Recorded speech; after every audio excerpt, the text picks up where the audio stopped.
হাসি দেখতে চমৎকার। টুনির মতো একটি মেয়ে আমার দরকার। টুনির মুখে মিষ্টি হাসি দেখতে চমৎকার।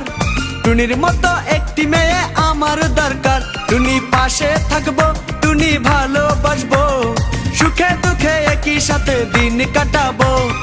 ও টুনির মা তোমার টুনি কথা শুনে না, যার তার লাগা ডেটিং মারে আমায় চেনে না।